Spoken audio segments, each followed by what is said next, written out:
Hello everyone, and welcome to another episode of the Daily Gwei Refuel, where we recap the latest news in the Ethereum ecosystem. I'm your host, Anthony Sassano, and today's the 11th of April, 2022. Alright everyone, let's get into it. So, I know I missed last Friday's refuel. Sorry about that, everyone.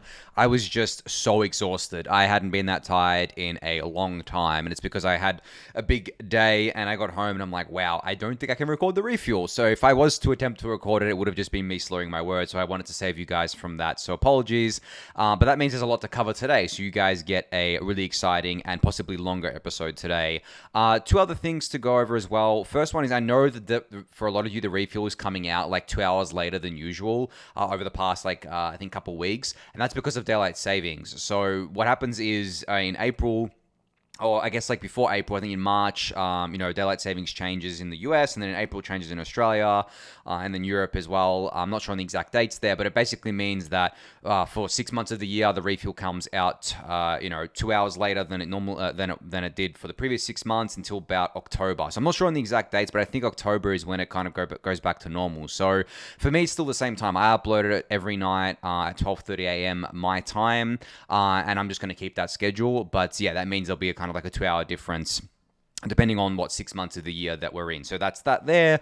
And the last thing is that Amsterdam is happening is very, very soon. I'm flying out Friday. So there will be a refuel on Friday that I'll try and record earlier in the day and then kind of like just have it go live while I'm probably on the plane, so schedule it out there. But it does mean that look, I've discussed this with you guys before. I'm going to try and not have it go by, have 2 weeks go by without a single kind of like update from me or without a single refuel. I'm going to try and record as much as I can, but there definitely won't be one every day. And the newsletter is probably going to be even harder to keep up with, so there probably won't be one every day there either.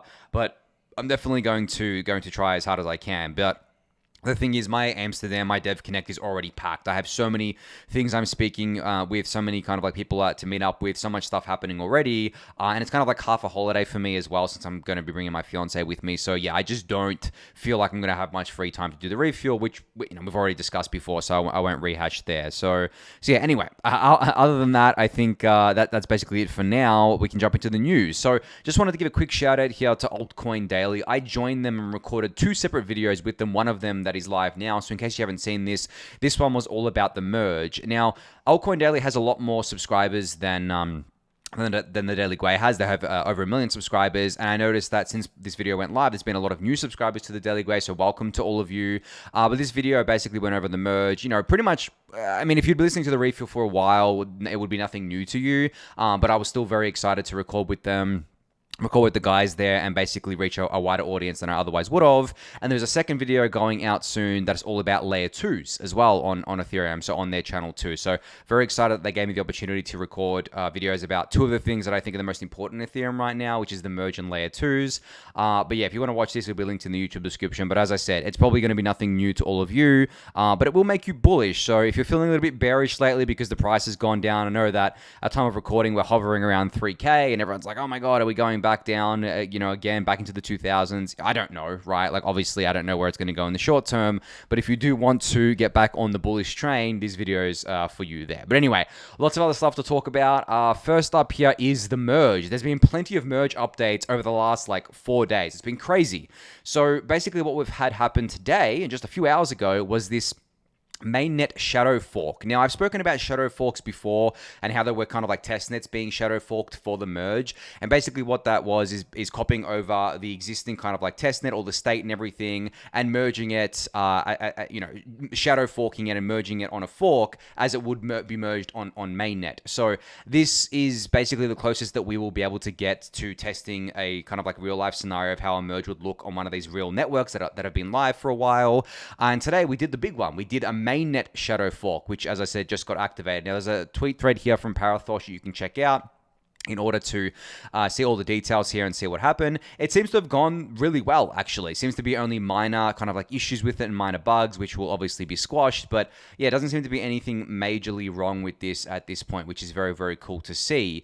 But yeah, I think talking about the merge, the number one question I've been getting lately is around timing of the merge. Now, I've been warning you guys for months that June was always a target window. It was not something that was concrete. I remember I probably said that I was pretty confident in June as long as these testnets came back all green. Now, we know with the Kiln testnet, there was actually a major bug with... that happened on Prism's side, I believe, that if it happened on mainnet would have actually been pretty bad. And there's been other bugs found and things like that. And that's why we do these test nets. But I mean, I've seen people say, oh, the merge is going to get delayed because of this, blah, blah, blah. Look, guys, I hate using the word delay because I don't think that, anyone ever gave like an actual date for this. As I've said plenty of times before, it's always just been a window of time.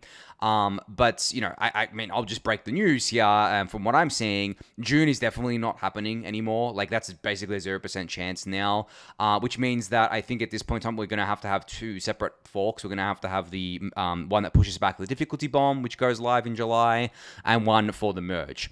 Now, when is the merge going to come? Well, it's so hard to tell, guys. Like, I could say to you guys, oh, I think it's going to come in like August, and then maybe it comes in October. I don't know. I still think, it's near certain that it's happening this year. I don't think it's going to be pushed out the next year or anything like that, but it's just very, very hard to give any accurate kind of like timing. And the window before the June windows was based on the difficulty bomb. That was just a target that the core developers gave themselves in order to push them towards it. That obviously they've been working very, very hard, but the testnets found those bugs, right? And there's not much more that can be done other than fix the bugs, right? It's not like they can kind of like rush through this. So there's that happening there. But there's also a thread here from Chrstine Kim, who basically summarized the last consensus layer call that happened on the 7th of April. And this basically went through a lot of this sort of stuff, like the shadow forking, the timelines and stuff, and sort of stuff like that. And then, Chrstine said here that today they were doing the mainnet shadow fork, which happened. In terms of timing, I think there's a meeting happening on Friday to determine some kind of like timing around around what's happening with regards to the merge. Again, timing is always going to be extremely difficult. Take it with a grain of salt. The way I look at the merge is the same way I looked at something like ERP 1559. It's ready when it's ready. I mean, think about ERP 1559. All right, think all the way back to that. If you were around since when it first got proposed, which was in early 2019, it took 2.5 years to get to mainnet. Does anyone talk about the fact that it was quote-unquote delayed plenty of times, or that it took forever? Does anyone even talk about ERP 1559 anymore? No, they don't, right? Like, hardly anyone does. Yet, we're still burning ETH every single block. It's still doing its job of smoothing out the gas fees. It's still doing its job of providing that base fee oracle for different use cases. And no one even remembers that it was, delayed for a certain period of time, or it came later than they expected.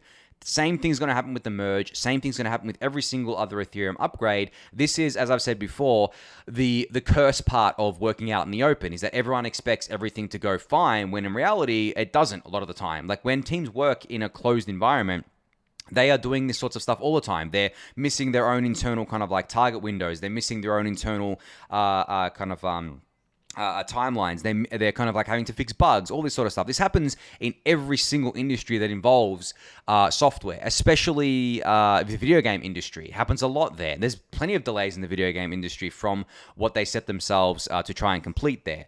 But there's a famous quote from Shigeru Miyamoto from Nintendo, who basically said, a rushed game is bad forever, but a delayed game isn't, or something like that. I can't remember the exact quote, but basically the gist of it is, if we were to rush out the merge and something was to go catastrophically wrong, that would be a permanent mark on Ethereum. And that would be pretty bad. Short term, it'd be catastrophic. It'd be very, very bad. Long term, I don't think it would be that bad.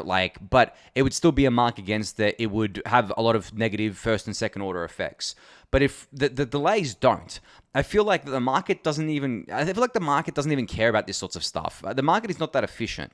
So I think that even if the merge was to happen in December of this year, like as kind of like one of the worst case scenarios, I really do not think the market would care. Because as I said before, guys, the merge isn't actually anything for end users at the end of the day. It's laying the groundwork for the stuff that's coming for the end users. And obviously we need to get it done so we can work on the other upgrades. But I don't know. I just feel like the market is not going to price any of this sort of stuff in, because I don't believe it's pricing in the bull case either. Like, the merge is going to happen, and there is obviously a massive bull case behind the merge, but I don't believe the market is pricing that in. And I don't actually believe in the efficient market hypothesis. I believe markets are incredibly inefficient, and that's the way you get alpha out of them. And yeah, I mean, when thinking about kind of like timelines and stuff like that, the market is not going to price that in. But yeah, that's, I think, covers most of the stuff that happened with the merge. I'll let you guys know like if I see anything more around timelines. But as I said, like June 0% chance. July, it's a coin toss. August, chances a lot higher, but it could push out even later than that. It just depends what happens to these testnets. As I've said time and time again, it depends on what happens with the testnets. The developers, the researchers do not want to attempt the merge if there are still bugs, right? If there are still, especially major bugs, it's just not worth it at the end of the day. So do keep that in mind. And on that note, Marius linked to a few resources to monitor this shadow fork of Ethereum on that I'll link in the YouTube description for you to check out. And there was another thread from Parithosh here, talking about the state of testing the merge, which is obviously the effort that's undergoing right now. And you can kind of like check out this thread for a description of that. Speaking of, I guess, actually, I should talk about this first. Speaking of things that to do with the beacon chain, Superphiz shared a collection of dashboards showing interesting data about the Ethereum beacon chain. Now, there's a few things in here that I saw that I really want to share with you guys. First thing, and what I shared last week, was the fact that Prism usage is below that 66% threshold that we wanted it to be below, according to pools.invis.cloud. But according to a different website here, which I believe is on one of these websites. I can't remember exactly which one it was. This one here, clientdiversity.org, says that Prism is only at 56%, right? So it's lower than the 62% there. And this other dashboard, I think, also shows a kind of like similar number there. So it's come down considerably. Now, Rated.network shows the distribution of pools here. You can see that according to Rated.network, Coinbase is down to only 77% Prism usage. You recall that was 95%, I believe, at peak. It has come down so quickly, guys. This, to me, is just such an exciting thing because of the fact that we did it, right? We did it as a community. We were able to move the needle in a really big way on client diversity. And this is really one of the most beautiful things about the Ethereum community.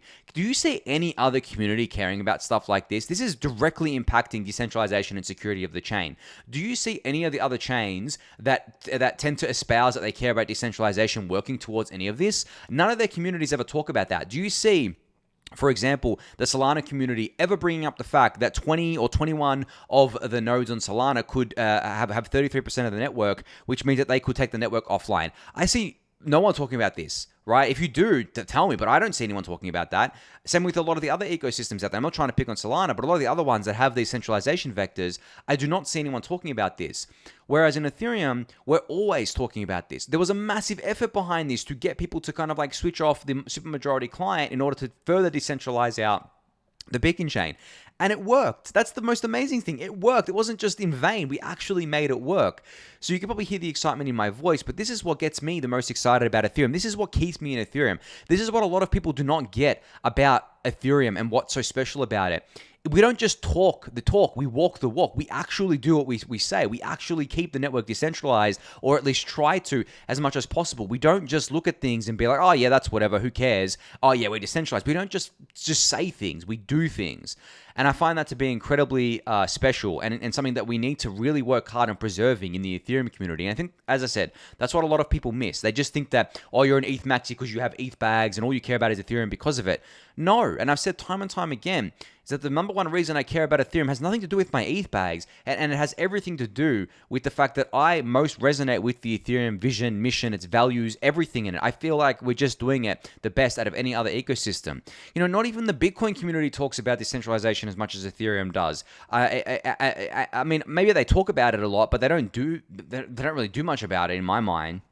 So I think that, Ethereum, improving the beacon chain client diversity here is one of the most bullish things that I've seen happen in the Ethereum ecosystem. And I'm just so incredibly excited. And on top of that, I'm just super excited about watching the validator queue as well. It's hung around like 14,000. It goes down and then goes back up. There's just an insatiable hunger to stake ETH right now, which is just crazy. So I love seeing that as well. And speaking of Superphiz, he had another tweet out here today. He basically said, ways you might help to decentralize Ethereum. Run an execution client, preferably a minority one, such as Geth, Besu, and Aragon, or Nethermind. Configure MetaMask to use your local node, so change your RPC to use your local node. run your own consensus client if you have the ability to do so. So if you have the necessary ETH to do so, and get away from centralized staking providers, solo stake if you can. Again, so all really great things. But again, goes back to me saying that there's plenty of people in this ecosystem that give a shit about Ethereum actually being decentralized. So very, very cool. I guess thanks to Superphiz for putting this tweet out and reminding us all about that.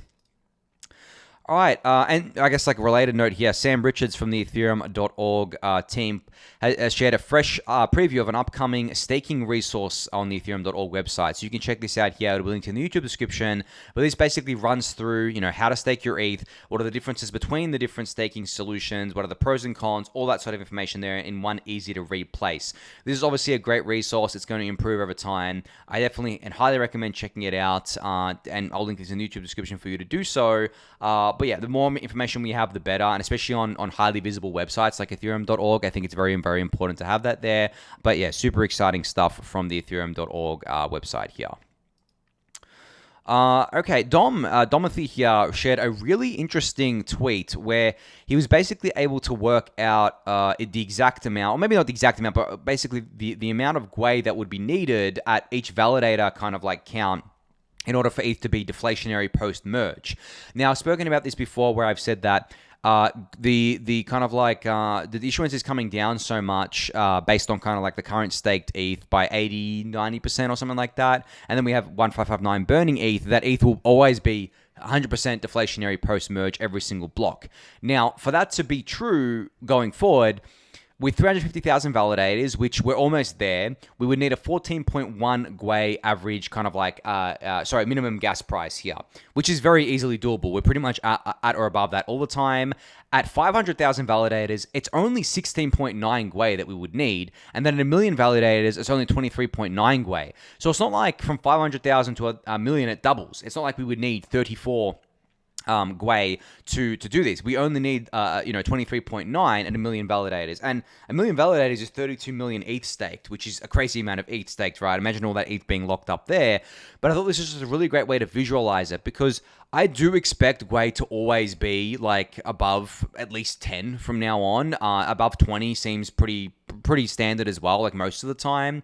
So even if we get up to 1 million validators, where 32 million ETH is staked, and if our minimum gas price is above 24 Gwei here, or around about that, we would be still net deflationary with all that ETH locked up, not to mention all the ETH locked up in DeFi, and not to mention the kind of strong narrative that follows that and all that sort of stuff. Like, it's just crazy when you think about it. So very, very cool that Dom shared this here, and he's also shared kind of like how he actually worked it out, the math behind it, if you care about that. But yeah, just something I wanted to highlight for you guys, as I thought it was quite interesting.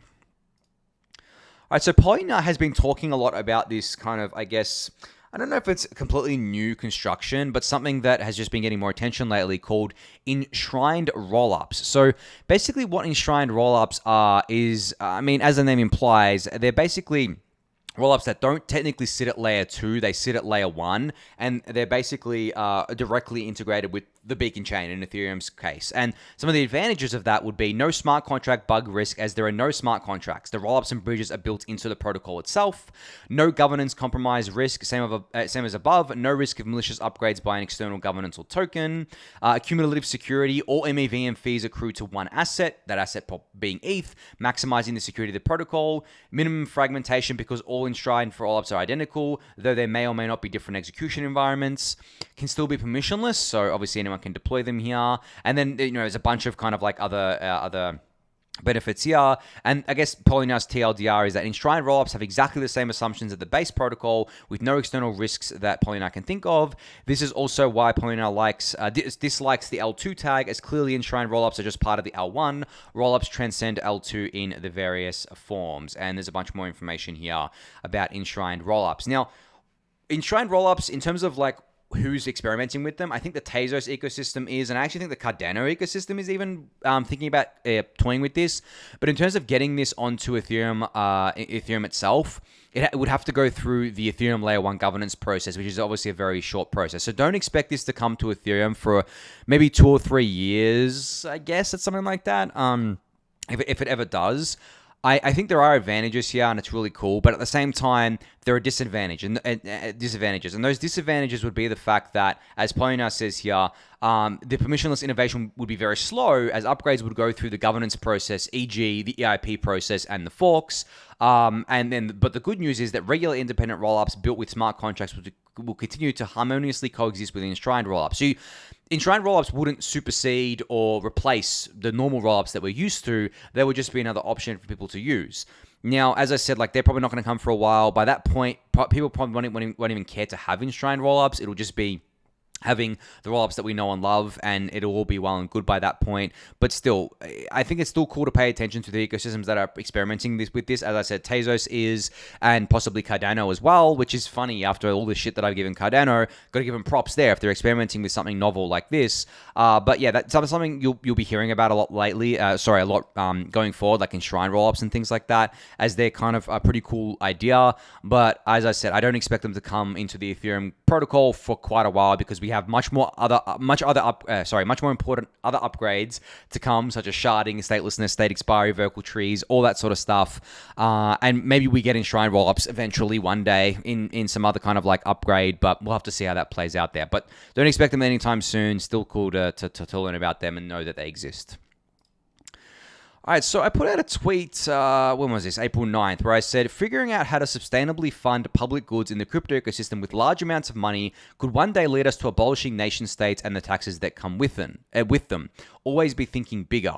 Now, the reason I put this out is because I kind of like thought a lot about public goods in general and kind of like how they play into the real world, not just in crypto, but just in the real world. And when you think about it, taxes are a way to fund public goods. I mean, they are the main way to fund a nation state's public goods. But taxes are a funny business, because taxes is not a voluntary thing, like a lot of the time. Unless you choose to live in a certain country, which a lot of people don't have the choice of moving where they're born in, you basically have to pay the taxes. The taxes are a debt that you will never be able to get out of. You will be thrown in jail if you don't pay your taxes. So from that point of view, they are kind of like forced on the individual, right? I'm not someone who thinks that taxes are theft, so to speak. I think that they're necessary, obviously, for a functioning nation state. There are obviously different countries and nation states that have different tax laws and different ways of doing tax. Some have no capital gains tax. Some have really high capital gains tax.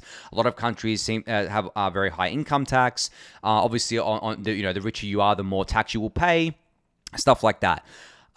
But in terms of like alternative funding sources, within crypto, we don't have a tax, right? There is no, at least within Ethereum, there is no block reward that goes towards funding public goods, right? Most of our funding of public goods is done through Gitcoin and done through other similar initiatives. And obviously we have Trent Van Epp setting up his protocol guild and stuff like that. And we have donations and stuff going on, but we don't have any, we don't force people to do it. We don't, for example, we don't kind of like take people's ETH from them and direct it towards public goods. That would actually be theft, right? And there's no social contract that exists that if you enter the Ethereum ecosystem, you will pay a tax. Some people say, oh, the fees are a tax. No, the fees are not a tax, right? The fee is the service fee that you're paying. It's the cost of using the Ethereum network. It is not a tax, right? I mean, you could argue that the taxes are a cost of living in a modern society, but that's kind of like a different kind of thing there. It's different to a fee.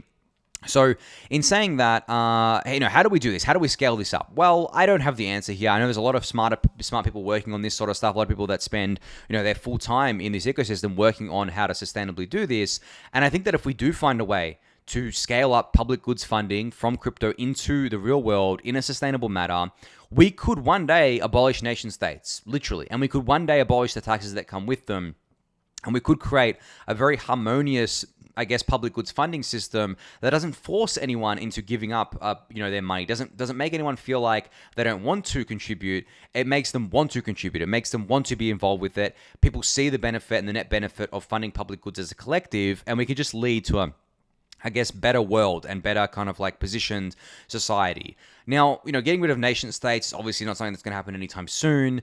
But I do think that if we take the 100-year kind of view here, I do think that we're at a tipping point in society right now where the nation state is declining, and it's going to take a while for it to decline to a point where we have barely any. It's probably going to take 100 years or something like that. But I do think the nation state peaked recently. I think it peaked pre-COVID, And then once COVID happened, once all that stuff that came with it happened, once, globalization is such like a strong force now, and the ease of kind of like moving around, especially from people kind of like they can work from home, it's just never been easier to do that. I think the nation state is going to be in decline for a long time now, especially as certain governments are abusing their powers and stuff like that, especially, as I said, during COVID. It's just all, to me, looking like we need alternative systems. And we have them in crypto. We just need to scale them for the outside of crypto world. We need to be able to fund things. And Gitcoin does this, right? They fund non-crypto public goods.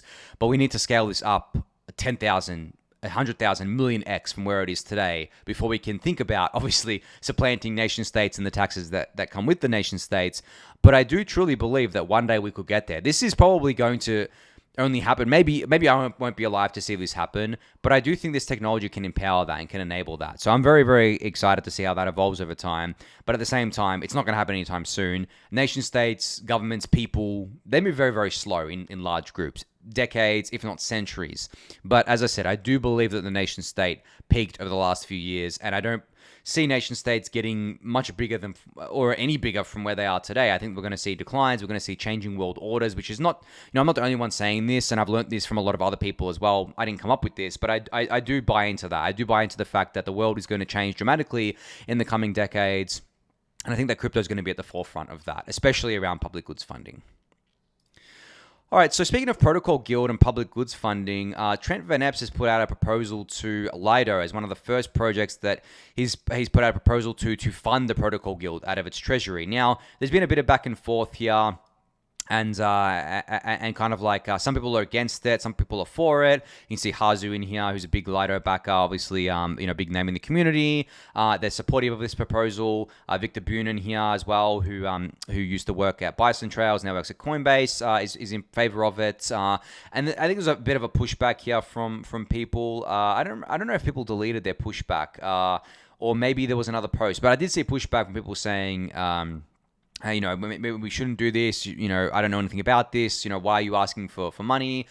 Actually, I think it wasn't from the Lido. Sorry, it was from the Curve proposal. So Trent Van Epps also posted this to Curve's forum, and there was pushback from them as well. So it's just funny how different communities have different views here. But the point is to kind of like reach out to every single community that has like a treasury with their project and approach them and say, hey, let's direct some of this to the protocol guild and get public goods funded. So you can read this proposal. I'll link it in the YouTube description below. But very, very cool to see Trent starting to do this with different treasuries out there. All right, so GitPOAP is finally live here. So they're memorializing software contributions as POAPs to help usher in a new era of Web3.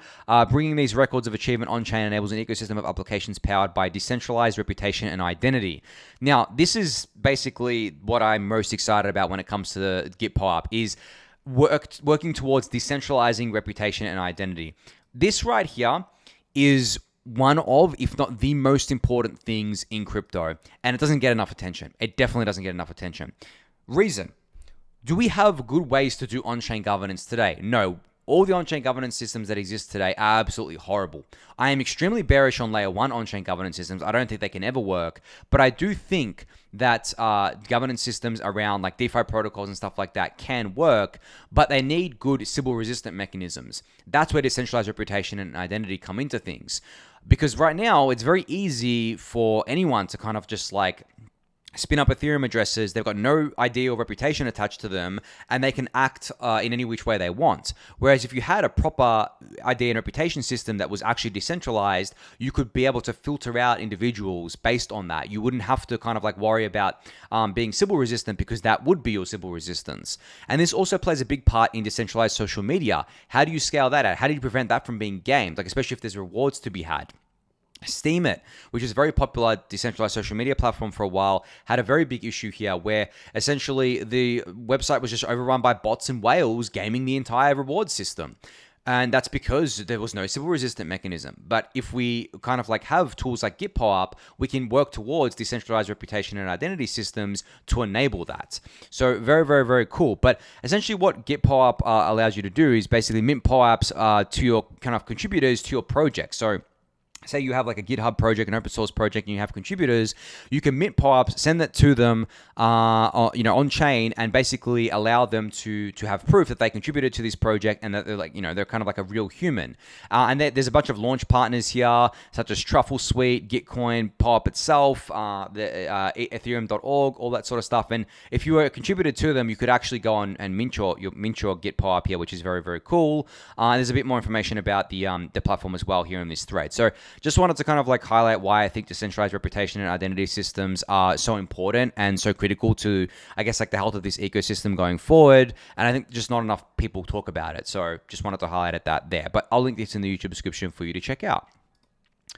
All right, so Alchemix has a new announcement today. They have announced something called Elixir, which is the Alchemix Algorithmic Market Operator, or AMO for short. So there's a blog post here basically describing what Elixir is. So the TLDR is that the Alchemix Elixir is a contract inspired by Frax's Algorithmic Market Operator. The AMO allows them to expand and contract the supply of Frax in LP pools, with Frax 3 CRV LP being the most predominant. They mint and deposit Frax when the token price is above their peg, withdraw and burn Frax when the token price is below their peg. They also farm with the LP and Convex, earning the protocol income in the process. So basically, Alchemix is taking this design and applying it to their own protocol here, which should be really, really cool for the protocol in general. Should generate it more revenue, should get it more growth. There is the Alchemix AMO kind of like flow chart here, so you can basically see how this all works under the hood.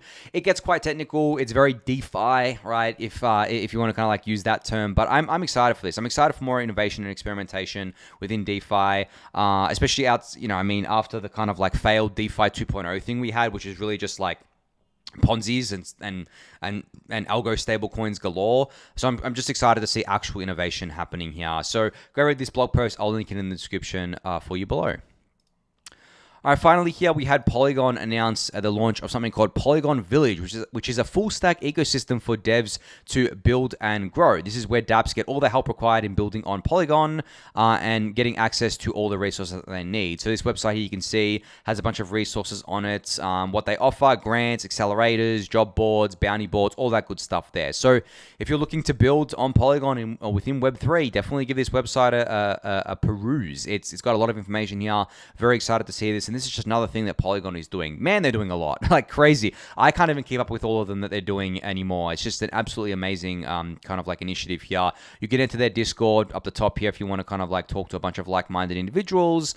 But yeah, I'll link that in the YouTube description as usual. But I think on that note, that's going to be it for today. So thank you everyone for listening and watching. Be sure to subscribe to the channel if you haven't yet. Give the video a thumbs up, subscribe to the newsletter, join the Discord channel, and I'll catch you all tomorrow. Thanks everyone.